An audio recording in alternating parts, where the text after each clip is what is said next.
Bloomberg Audio Studios. Podcasts, radio, news. Oxford and Cambridge offer huge potential for our nation's growth prospects. Only 66 miles apart, these cities are home to two of the best universities in the world. And the area is a hub for globally renowned science and technology firms. This area has the potential to be Europe's Silicon Valley. So that was Chancellor Rachel Reeves there praising Cambridge and Oxford as drivers of national growth. But do the famed universities have the tools that they need to rev up their engines? Hello, you're listening to Bloomberg UK Politics. I'm Caroline Hepker. And I'm Yuan. Welcome to the programme. So the government sees it as the answer to Silicon Valley. Rachel Reeves certainly has big plans for Oxford and Cambridge. Now, Caroline, if you cast your mind back to the Chancellor's big growth reset speech a few weeks ago in Oxfordshire, it was littered with mentions of the two elite universities and how she wants them to fuel the economy. In fact, she reckons her plan could add £78 billion to the UK economy over the next 10 years, announcing a blueprint for improving infrastructure across the region and backing plans from the University of Cambridge for a new flagship innovation hub. I do remember the speech very well. At Siemens Health and Ears is where she was. Look, Oxford and Cambridge and the Arc there, or whatever you want to call it, has been a hub of innovation for years. There are still questions, though, about how you translate all of that talent into better growth for Britain. Then there's funding. Oxford are uniquely financially endowed, of course, Cambridge benefiting from a £4 billion endowment. But there are concerns about university funding and sustainability on lots of fronts, and increasingly about the threat to research funding, money that supports PhD students who often drive innovation, all of that original research, the knowledge economy, and moving from academia to start-up companies. So where is the balance of responsibility then between government help and what the universities can do to try to ramp up growth in Britain? Well, we can discuss all of this with the boss of Cambridge University, Professor Deborah Prentice, Vice-Chancellor at the University of Cambridge. Deborah, thanks for joining us on the programme today. Well, we've heard endlessly about universities' complaints about undergraduate funding and some of the other crunches on money, but you're concerned particularly about funding for PhDs, aren't you? Tell us what the problem is. So the funding for PhD students is a focus here at Cambridge because, in fact, it has been reduced over time. We have less funding than we used to have to support our PhD students. And PhDs are critical to so much of what we do at the university that reduction in funding is leading us to lose talent that we might otherwise be able to recruit to the university. So we're working hard to raise funds for PhD students and are making everybody aware that this is one of our very top priorities. Yeah, and I have read that some are concerned that, in the long run, if there isn't enough research funding and you don't get those sort of top PhD students, then there could be a sort of threat to the status of Cambridge and University on a kind of global stage. Where exactly is the drop-off in funding? Is it in your own funding? Is it from UK Research and Innovation or elsewhere? I mean, there is, the Research Excellence Framework. That's the mechanism that determines where £2 billion a year of taxpayer money actually goes in terms of academic research. That's right, and we did very well in the last draft. So we have not experienced a drop off in funding because of the ref, but really it's a lot of little decisions made by different funding bodies, including the research councils and others, also private funders, that have led to a drop off in PhD funding. And that's why we're reaffirming our commitment to it and foregrounding the importance of it. I want to ask you about the government's growth plans. Cambridge and Oxford feature very heavily in those plans, but we get lots of these announcements for more infrastructure and for more spending and for more ways to boost the economy. But how important do you think Cambridge is in terms of the UK growth story? Look, we're thrilled with the focus that the government has placed on Cambridge and Oxford and the Arc. We believe we have a lot to offer the university, the country. Cambridge already contributes £30 billion a year to the British economy. We think we can do much more, certainly with in combination with Oxford and the Arc, we'll be able to do even more than that. So Yes, we think we have a very good story to tell. We think we have a lot to offer the country. Professor, why do you think that funding for research is going down currently?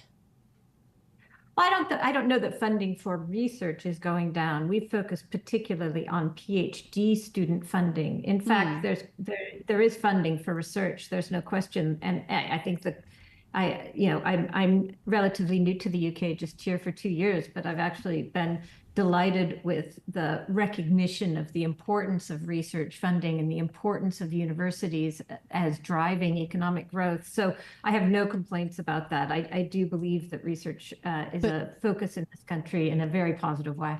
So, but then on the PhD front, on that specific issue, why do you think that the funding is diminishing? If you say it is a kind of collection of decisions from different places, why do you think it is happening now? Honestly, I'm not sure. What I would say is that I just think that the funding has been redirected to other places. I don't think that there's been in any way a concerted decision not to fund PhDs or devaluing of PhDs at all. Not at all. I think actually it's much more directing funding toward other ways of supporting the research enterprise. I just don't want PhD students to be forgotten in the process. On Cambridge and the growth story, how much is the success of Cambridge a problem for the university? It's a real boomtown, isn't it? It has one of the highest ratios of salaries to house prices. It's a very expensive place, isn't it? It is an expensive place, and Cambridge has grown a lot over the last couple of decades. It has been unplanned growth, and has therefore, as unplanned growth can do, put stress on public infrastructure, put stress on things like our water supply and our transportation, led to an increase in rents and housing prices that hasn't been matched by increases in salaries. And so, yes, it has become a very unequal part of the country. We are committed to the future growth, in fact, reducing those inequalities and not exacerbating them. On infrastructure, what is your plan? How soon do you think that it will begin? You know, the road and rail project that the government announced, so only a few weeks ago, the home building and so on. Is it 10 years? Is it 5 years? Because in Britain, we're facing now this acute moment. We want to know when shovels are going to go in the ground, when these announcements become reality. How are you thinking about the time frame here? Well, all we can do is really focus on our part, which is to be ready and to have our plans ready when we get the green light. We have gotten planning permission to expand both of our housing provisions. So Cambridge, some years ago, developed Northwest Cambridge into actually a wonderful community, Eddington, that includes quite a bit of key worker housing for our postdocs and younger academics and staff, because in fact, it is a very expensive place to live. So we've been creating some of our own housing. We've got planning permission to expand that. We have planning permission to expand in our research and innovation West Cambridge site. So we're ready to go. We've got plans for an innovation hub in the center of Cambridge. We're ready, and we're very hopeful that we'll be able to start that building soon. Does it make sense from a national perspective to throw more money and to drive more investment into somewhere that is already kind of struggling under the pressures of success? There are plenty of parts of the country, plenty of universities situated in cities around the country which really need investment and need money. Absolutely. The land growth for Cambridge and Oxford and the ARC would in fact benefit the whole country. We have partnerships outside of Cambridge. So Cambridge has a strong and growing partnership with Manchester, and it's a city-to-city partnership, not just a university. Our universities, of course, collaborate, but it's a city-to-city partnership so that Manchester will benefit from what's going on in Cambridge and vice versa, right? We can be complementary. I know Oxford has a partnership with Birmingham. We are committed to making sure that this growth benefits the whole country. And in fact, those regions of the country have things we don't. They have resources we don't, and they have knowledge and wisdom that we don't. We can learn from them as well. So these partnerships will be key to the picture. Yes, I've spoken to Andy Burnham about that, the Manchester mayor, of course, in the past about has often spoken about how he's equally excited about that. Look, you were also provost of Princeton between 2017 and 2023. You mentioned just in the UK for the last couple of years. I wonder what you think Britain can learn from the US's higher education system.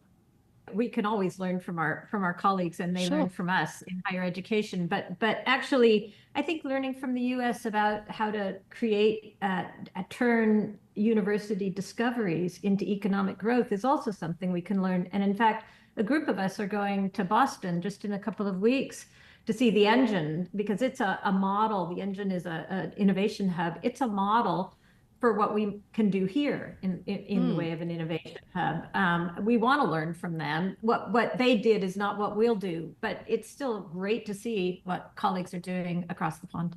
Yeah, I mean, Rachel Reeves in the speech in January, which was also talking a lot about AI and other things, talking about Oxford and Cambridge being potentially Europe's Silicon Valley. She wants a lot of those startup businesses that you create out of the hubs in Cambridge to stay in Britain. I mean, we know at Bloomberg that a lot of those businesses end up going to the United States to grow, to get funding. There are frictions that the government could remove, surely, for the startup businesses that you deal with. Is there something that you would want the government to get rid of to help to grow those businesses? Partly about getting rid of frictions, but it's also about scale-up capital.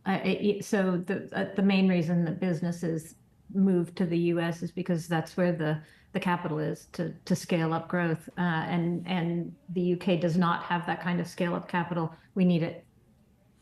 I want to ask you about DEI. Universities in the UK seem to be doubling down on commitments to DEI, and I know there are some controversies amongst Conservatives about funding requirements or also having DEI requirements. The Trump administration is clearly going the opposite direction in America. Is Cambridge firmly sticking to diversity, equity and inclusion? Our DEI programs have actually been very good for the university in that they've brought in diverse talent and enabled us to create a sense of belonging and get them to stay here. So, for example, we have a foundation year program that reaches out to students who would otherwise not come to Cambridge, and over 70% of them have ended up with places at Cambridge.